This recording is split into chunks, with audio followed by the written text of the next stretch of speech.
Creo que ya está.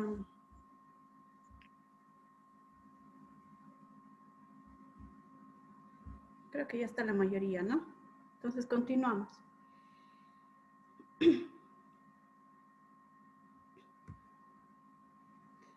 dentro de la evaluación del examen mental dice que tenemos que ser capaces de adaptarnos al paciente, ¿sí? Y a la situación que va a tener este paciente por la sintomatología o la enfermedad que va a presentar el mismo, ¿sí? Dentro de esto, el comportamiento, la actitud hacia el médico y hacia el examen del paciente. Los temas principales, las molestias y la manera de manifestarlas, la comprensión de la enfermedad y grado de incapacidad. Entonces, hablamos de lo que es semiología psiquiátrica, ¿sí? ¿Qué estudia la semiología psiquiátrica? Estudia los signos y síntomas de las enfermedades y la propedéutica es la enseñanza preparatoria a un determinado conocimiento. Entonces, está específicamente referido para las patologías psiquiátricas. Muchas de las enfermedades que ustedes han buscado, que ustedes han expuesto, que ustedes han investigado, tenemos que valorarlas de esta manera o tener idea de que existen. Una de las funciones mentales que hemos llevado es la conciencia. ¿Qué es la conciencia? Es el conocimiento simultáneo, ¿sí? En la unidad de tiempo, tanto de uno como del resto que nos rodea, ¿sí? Del objeto. Y por lo tanto, el reflejo de la realidad. ¿Cómo está la conciencia? ¿El paciente está consciente o está inconsciente? Es tan importante conocer esto. Inconsciente puede haberle dado un paro cardíaco, ¿no? Y está inconsciente, no respira, no responde, iniciamos RCP. ¿Sí? Y la conciencia sí, el paciente entra caminando por el consultorio, por la atención primaria, que es el consultorio externo, se sienta, responde las primeras preguntas, ¿cómo se llama? Nos da su nombre completo, nos dice correctamente dónde vive, es una persona que nos dice exactamente a qué se dedica, si el grado de confiabilidad de la historia clínica es confiable, nos ha relatado bien su motivo de consulta, su enfermedad actual, nos ha contado todo de su familia, qué patologías ha tenido. Entonces ese paciente está consciente, orientado en las tres esferas, dicen, ¿no? En relación al tiempo, persona y espacio, ¿sí? También va a ver los procesos subjetivos, ¿sí? Va a interpretar algunos estímulos, si responde o no responde, si está alerta, si está, o puede el paciente venir y estar somnoliento, entra en silla de ruedas, está somnoliento, está en reposo, o puede que esté con una alerta total, hiper alertado, ¿sí? Está confundido, ¿sí? El paciente no se mueve, está irritado, doctor, no sé qué tengo, está ansioso, ¿sí? Está con delirio, estaba viniendo y me están persiguiendo los extraterrestres y mi familia no me cree, ¿me entienden? Les van a ir relatando cosas así. Eso sería un delirio, ¿sí? Está con delirio, ¿cómo está el paciente? Tenemos que ir valorando lo que es la conciencia. Y ahí vamos a ir viendo qué patologías tenían en relación a la conciencia. Las personas que han encontrado esas patologías, aquí tienen que ir relatando lo que está anormal.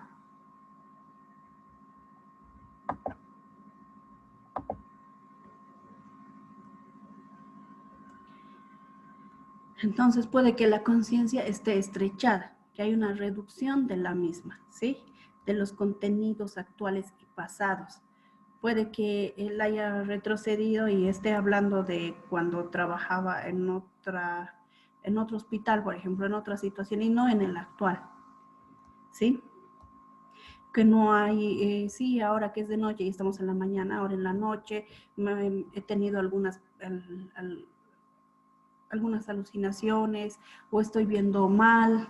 Entonces, ¿cómo está la conciencia? ¿Cómo está el anublamiento? Está entorpecido en grado variable, más pseudopercepciones. O sea, yo siento que había un paciente que me decía, yo he pasado por una bolsa de basura, he sentido un olor y desde ese día siento ese olor constantemente y me ha enfermado, ¿sí?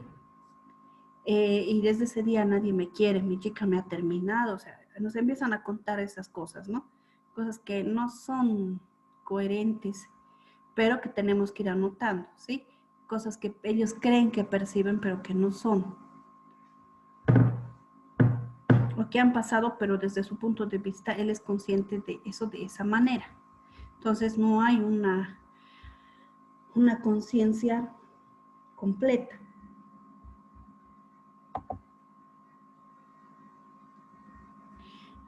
Puede venir también un paciente y decirnos alucinaciones auditivas. Todo el tiempo escucho a alguien que me dice que quiere que me mate.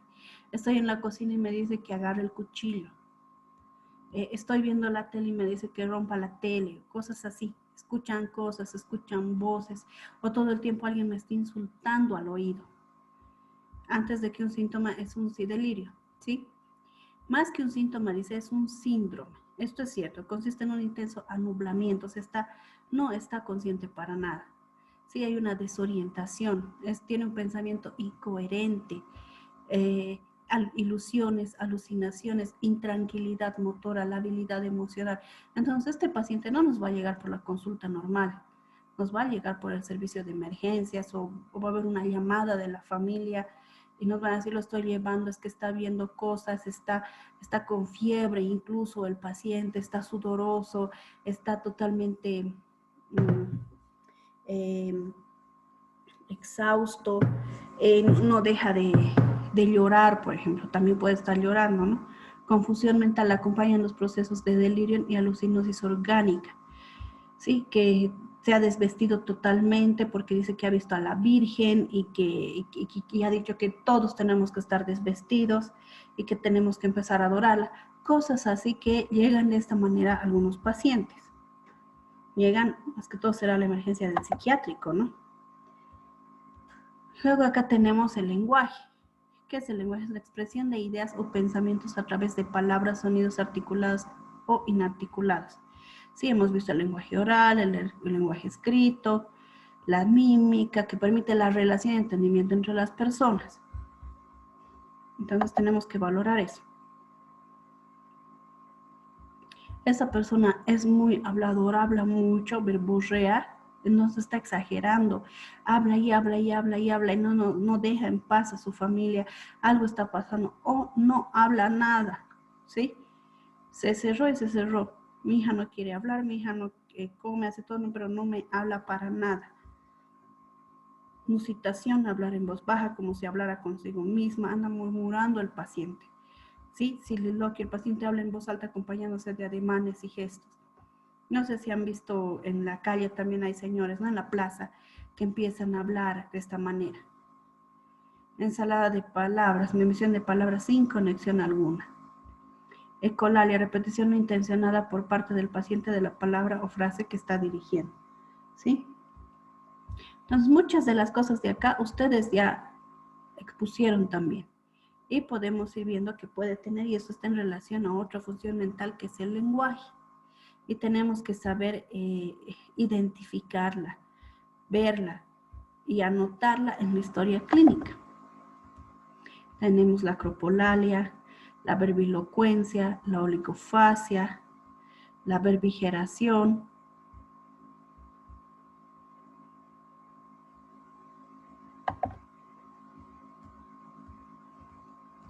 Ahora eso era dentro del lenguaje hablado. Dentro del mímico, aquí la hipomimia, anemia, paramimia, la hipermimia.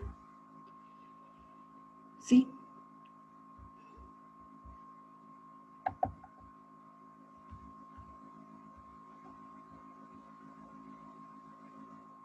El DSM-4 dice, evalúa al paciente diferentes variables y diagnóstico consta de 5 ejes. Vamos a ir viendo cuáles son estos ejes. En el eje 1 se codifican los trastornos clínicos y otras enfermedades que pueden ser objetos de atención clínica. En el eje 2 se codifican el eje de trastornos de la personalidad, el retraso mental y los mecanismos de defensa.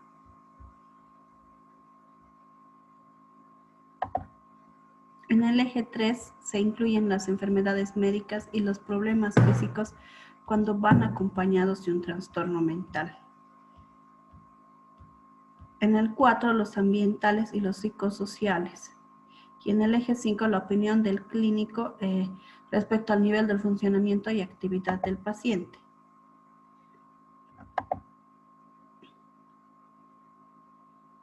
Ahora, ¿qué otras funciones mentales hemos visto? El lenguaje, ¿sí? También hemos visto lo que es psicomotricidad y conducta.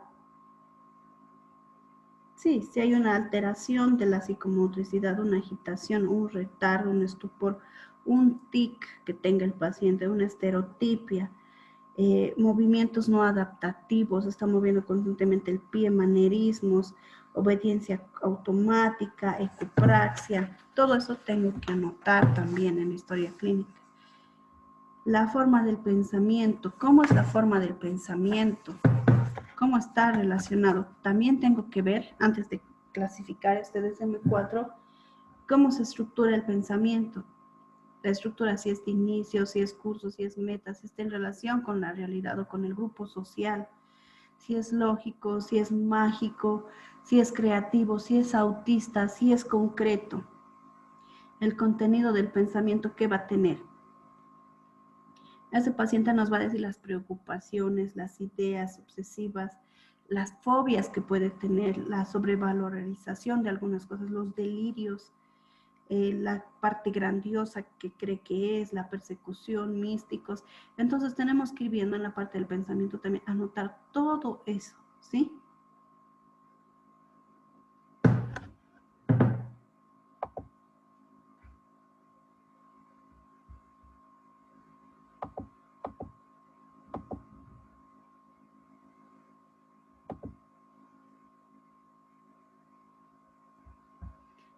Acá tenemos que anotar también lo que es el afecto. El paciente es irritable, el paciente está triste, el paciente está eufórico. ¿Cómo está el paciente? El paciente es apático, ¿sí? La sensopercepción también tenemos que anotar.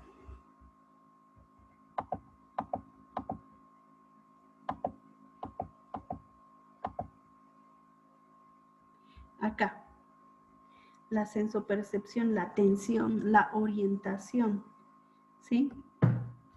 Entonces, las funciones mentales que hemos visto, ustedes van a ver, se han dado cuenta, han escogido solo 2 o 3 patologías o 3 variaciones de cada una. ¿Qué pasa con la memoria? ¿Qué pasa con la inteligencia? ¿Qué pasa con el juicio de enfermedad? Tenemos que ir viendo qué es lo que está pasando con cada uno de estos, ¿sí? La memoria, ¿cómo está la memoria reciente, la memoria remota, hay amnesia o tiene otro tipo de trastornos, las pruebas de abstracción, por ejemplo, la connotación, la denotación, las pruebas de similitud, diferencias, los refranes, la inteligencia.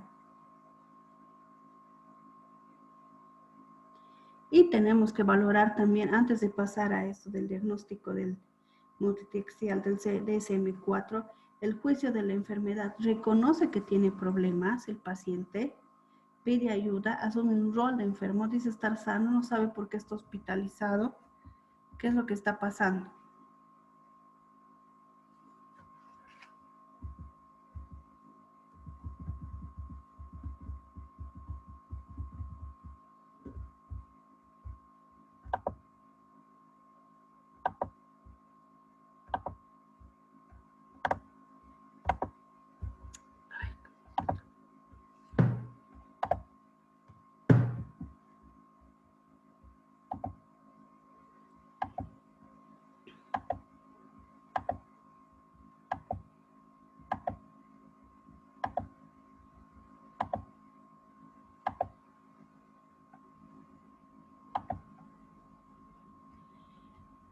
Ahora, en este eje 1, en el se codifican, dice trastornos clínicos, ¿sí? Aquí pueden estar el trastorno depresivo, el trastorno ansioso, el trastorno de consumo de sustancias, trastornos delirantes, trastornos alucinatorios, de suicidio, demencia, clínicos, ¿sí? Que puedan ser objeto de atención clínica. En el eje 2 se codifican en este eje de trastornos de la personalidad, el retraso mental y los mecanismos de defensa. Por ejemplo, acá el trastorno esquizoide, la parte obsesiva, paranoide, el límite dependiente, los histriónicos, mecanismos de negación, racionalización, retroreflexión, idealización, fantasías, catatimia, conversión. Sí, es diferente. Acá es algo más clínico el trastorno que hay en el eje 1. Sí, por ejemplo, el trastorno de sustancias, el consumo de sustancias o el trastorno depresivo. Mucha gente está depresiva, ¿no? Pero con la pandemia. Entonces, se puede tratar la depresión, es algo clínico.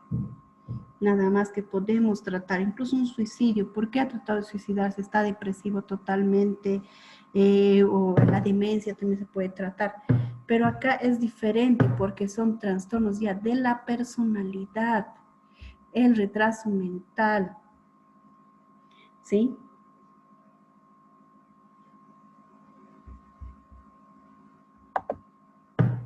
En el eje 3.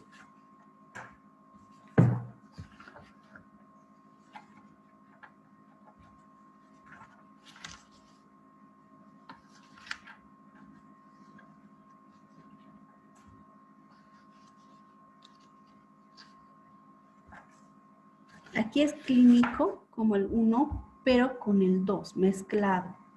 Sí, en este eje se incluyen las enfermedades médicas y los problemas físicos.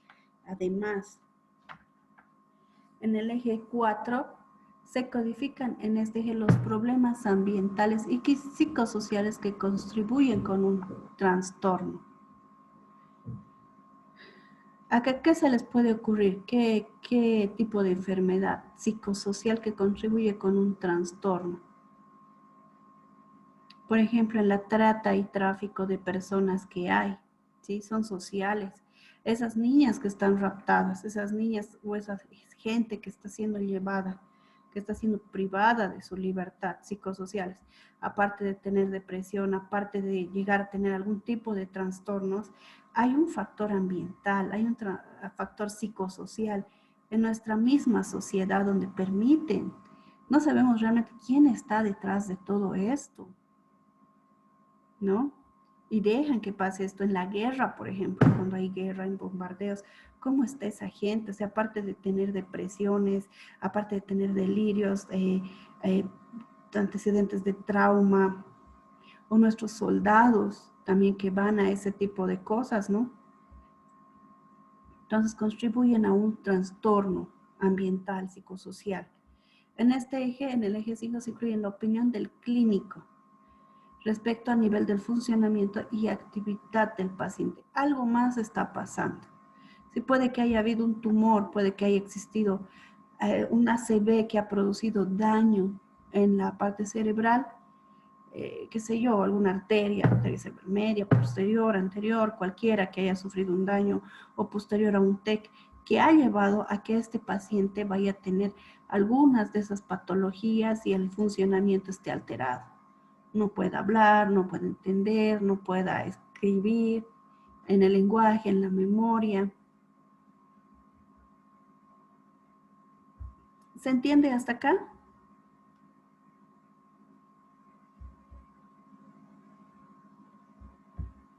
Sí, doctora.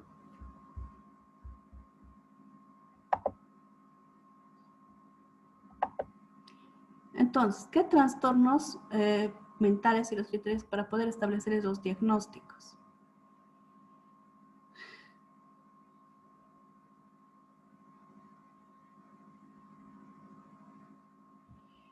Y aquí va a lo que nosotros estamos desde ya hace tiempo en la materia viendo, ¿no? Dice, es importante conocer el trastorno mental o los criterios clínicos para poder establecer diagnósticos. A medida que el clínico va familiarizándose con la psicopatología, resulta útil y práctica esta organización por grupos, ¿sí? Entonces aquí dice también, si lo conoces, lo diagnosticas. Si no lo conoces, no lo diagnosticas, no tienes la más mínima idea de lo que estás hablando o de lo que puedes esperar. Entonces tenemos que conocer, ¿sí? Tenemos que conocer este tipo de trastornos en estos grandes. Sí, tenemos que saber que existen. En el eje 1 y en el eje 2. Nosotros hemos revisado, hemos visto, sí, existen ese tipo de enfermedades y tenemos que ser capaces para poder, como dicen ustedes, pesquisar, investigar, ver si tiene esa enfermedad, ¿sí? Tenemos que pensar que puede tener esa enfermedad.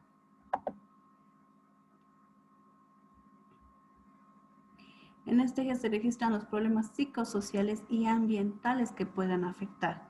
El diagnóstico, el tratamiento y el pronóstico de estos trastornos mentales se han agrupado en las siguientes categorías. Hemos visto cuando hay problemas relativos al grupo primario de apoyo, problemas relativos al ambiente social, puede haber problemas relativos a la enseñanza, a los problemas laborales, a los problemas de vivienda, a los problemas económicos, a los problemas de accesos a los servicios de asistencia sanitaria. Puede haber problemas relativos a la interacción con el sistema en relación a lo que vamos a legal en el crimen, por ejemplo. Entonces, problemas legales puede haber acá, ¿sí? Tenemos que saber identificar si la enfermedad que tiene o el problema que tiene está en relación a un grupo de estos. ¿Qué es lo que está pasando? Es una enfermedad que tiene el señor porque constantemente en su trabajo pasa ciertas situaciones, ¿sí? O en la vivienda donde vive. Puede haber incluso intoxicaciones con algunas sustancias que está pasando y por eso es que tiene ese comportamiento. Puede ser algo clínico, que esté en relación a donde vive, que esté en relación a donde trabaja, o está en relación a donde se relaciona en la parte social, económica. No sé, intoxicaciones, por ejemplo, en algunos lugares, ¿no? Donde ha habido restos de bombas que han llegado a causar daños también a nivel mental.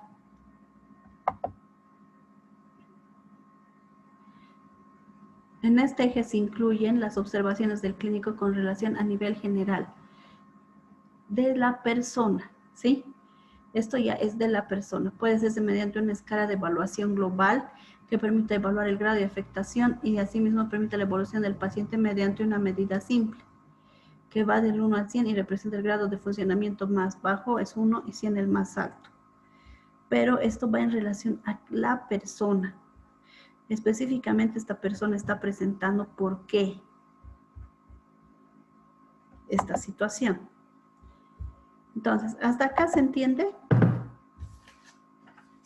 ¿Qué podemos repasar? A ver, de adelante. Eso los trastornos del eje han entendido, ¿no? Y han visto que tenemos que conocer algunas patologías, por eso es que les he dado esa tarea y cada uno se va a enfrascar en lo que ha expuesto, preferiblemente. Si quieren cambiar, también lo pueden hacer, pero si ya conocen esa función mental, ya conocen esa enfermedad, es más fácil que ustedes inventen un paciente, ¿sí? Un paciente y vayan llenando la historia clínica.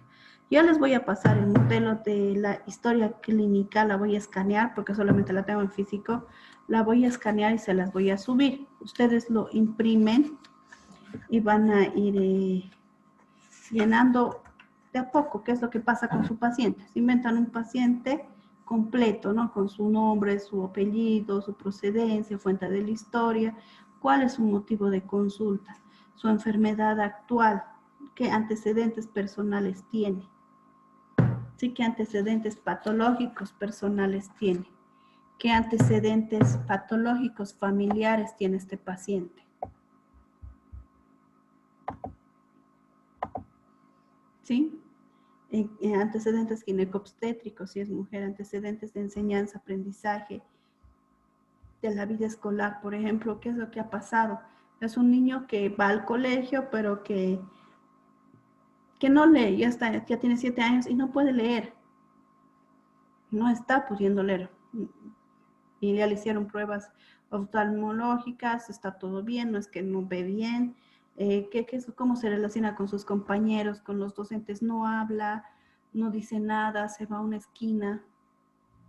Y así hay estudiantes, ¿no? También me ha tocado tener estudiantes que están en un rincón y no dicen nada ni cuando tienen que exponer.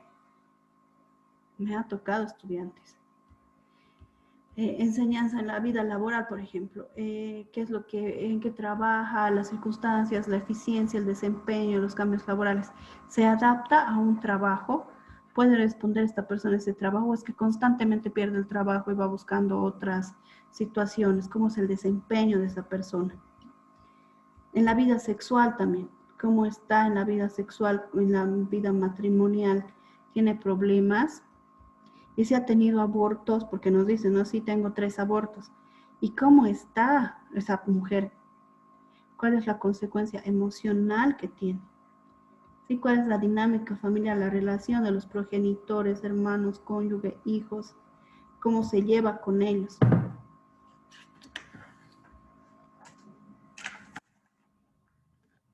Y ustedes tienen que saber colocar en el estilo de vida si es saludable o no saludable. ¿Sí? En el estilo de vida, el equilibrio del trabajo, el descanso. No, es un médico que todos los días hace turnos porque cree que tiene que ganar mucho dinero ahora que es joven, quiere comprarse autos, casas, terrenos, familia. Entonces es un estilo de vida saludable. Hay equilibrio en el trabajo, hay descanso, hay recreación. Porque ha habido casos, ¿no?, de médicos que trabajan y como está en relación a las drogas, algunos agarran y se drogan. Muchos casos con el clocidol y demás. Ha habido médicos que incluso han fallecido, residentes que están haciendo su residencia en el extranjero y se los han encontrado lastimosamente también por esa situación, ¿no? Pierden la vida. Entonces, ¿qué es lo que está pasando? Estaba bien físicamente, pero no mentalmente. No, eso nos puede pasar a cualquiera, no solamente a nuestros pacientes que van a venir. Nosotros también podemos llegar a ser un paciente de esos, ¿no? Entonces tenemos que ver el equilibrio, el trabajo, el descanso, la recreación, los deportes, habilidades creativas, ¿sí? Cómo se lleva con sus vecinos. Y eso se va a referir en un estilo de vida, si es saludable o no saludable.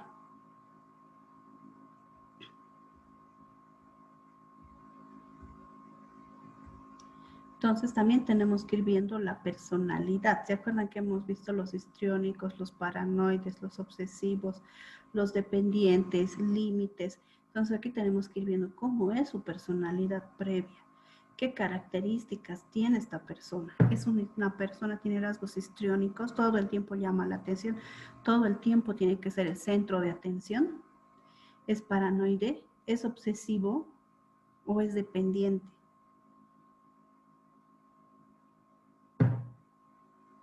Ahora, ayer vimos la historia clínica en general.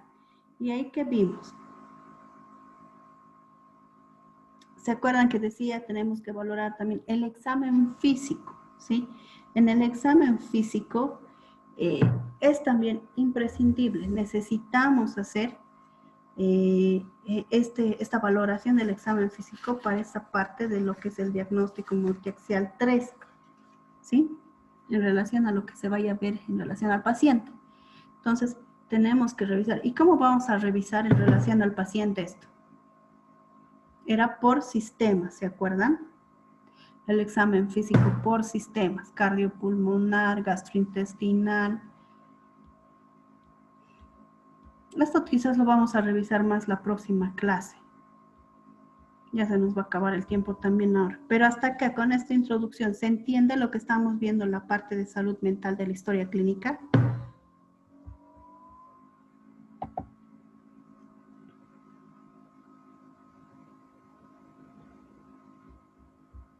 Sí. ¿Sí? El formato lo va a mandar, ¿no? ¿Perdón? El formato lo va a mandar. Les voy a mandar el formato. ¿Y qué tenemos Bien. que hacer? ¿Inventarnos un caso ahí? Sí, que vayan Ah, pensando. No es para la siguiente clase, les voy a dar 2 semanas. La siguiente clase vamos a seguir avanzando y revisando esto, porque la historia clínica se lleva en tercer año en semiología. Ustedes no han llevado todavía. Es como una introducción, pero tienen que saber que dentro de lo que está la historia clínica está la de salud mental y tiene su parte donde tenemos que ir valorando todas esas funciones mentales que hemos visto y si eh, están con algún grado de patología o ustedes se encuentran algo raro. Ahora, la otra parte de la semiología, eso ya lo van a ir viendo en semiología, pero igual vamos a tratar de llevar algo, ¿sí? Doctora, ¿Sí? perdón, yo soy João. ¿Ya? En la plataforma hay una carpeta que dice que tenemos que subir algo hasta el día 16. Y no sé porque en la última clase he perdido permiso, ¿no? Este perdido para ir con mi mamá al hospital. Y no sé si has explicado y yo no estaba con relación a eso. La carpeta que tiene en el Moodle para el día 16.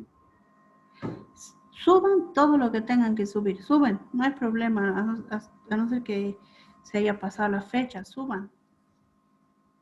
Van a subir cada uno, va a subir su trabajo a la plataforma.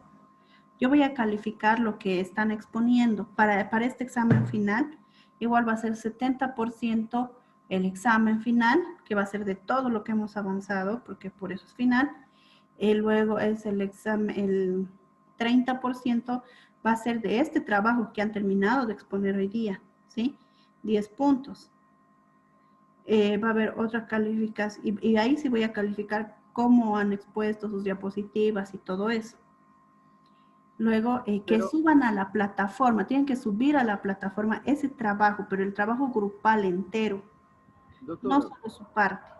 pero para que se quede claro en mi mente, porque como estoy correteando mucho con la salud de mi mamá, me sintiendo un poco perdido. Por ejemplo, nosotros fuimos uno de los primeros grupos a exponer con relación a demencia y Alzheimer. Ya, Entonces, esto ya está listo, no tenemos que exponer nada nada más. Si ya expusieron, ya expusieron. ya. Y tienen que subir, ese es su trabajo total a la plataforma, porque esa es la evidencia.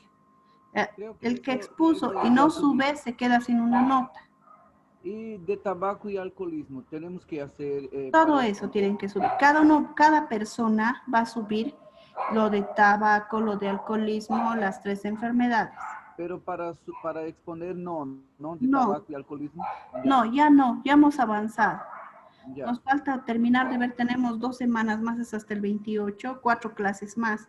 Entonces necesito avanzar temas que faltan. ya, Yo voy a doctora, avanzar gracias por la ahora, ya no van a aclaración. exponer. Ya tengo yo las notas prácticamente. Lo que sí, de manera personal, cada uno me va a llenar la historia clínica. Eso voy a habilitar el fin de semana para que vayan subiendo. Puede ser desde ahora hasta la próxima semana, hasta el 28, antes de su examen final. Hasta fin de mes les voy a dar para que vayan llenando la historia clínica como práctica para ustedes, para su vida profesional. Sí, sí va a tener una ponderación de 10 también para su práctica. ¿Ya? Disculpe, Entonces, en los trabajos de alcoholismo y tabaquismo lo no hay la suben, opción para subir ese lo suben trabajo. No a la plataforma. no hay, solamente hay de funciones, enfermedades de las funciones Ahí mentales. mismo lo van a subir. Ahí también se puede aumentar otro. Sí, ahí también. O, Vean esa opción y si no me avisan, doctora, no deja subir más. Pero ahí mismo suban ya. todo. Cada uno tiene que tener la exposición de grupo, la de tabaco y la de alcoholismo. Sí, Solo va a pero faltar, solo se puede subir nomás un trabajo, a menos que los juntemos todo en una sola diapositiva y así poder enviarlo. Porque no deja aumentar un trabajo más, dice editar entrega, nada más. ya, voy a crear entonces otra opción más. Ya, doctora. ¿Ya? Y eso sería todo. Lo único que faltaría es que ustedes vayan viendo de manera personal la historia clínica que tienen que conformar para subir.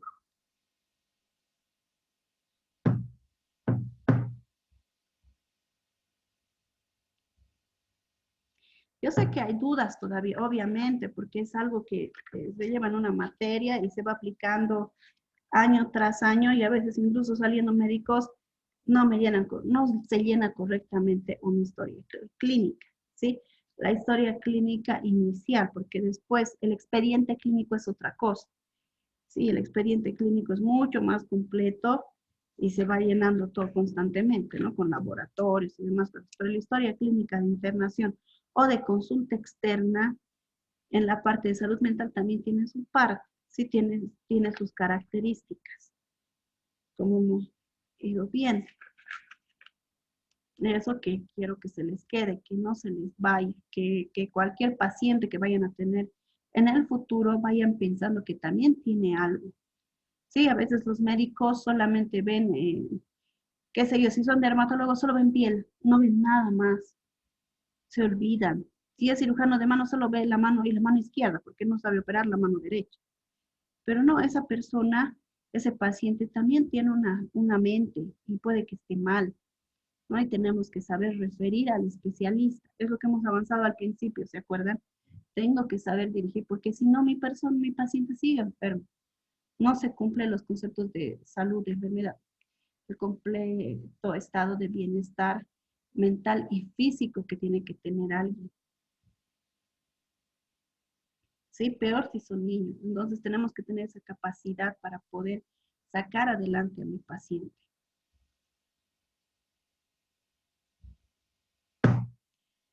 Entonces ya se va a acabar el tiempo. Nos vemos el siguiente jueves. ¿Ya? Está bien, doctora. Ya, gracias por sus exposiciones. ¿A nadie más le falta exponer?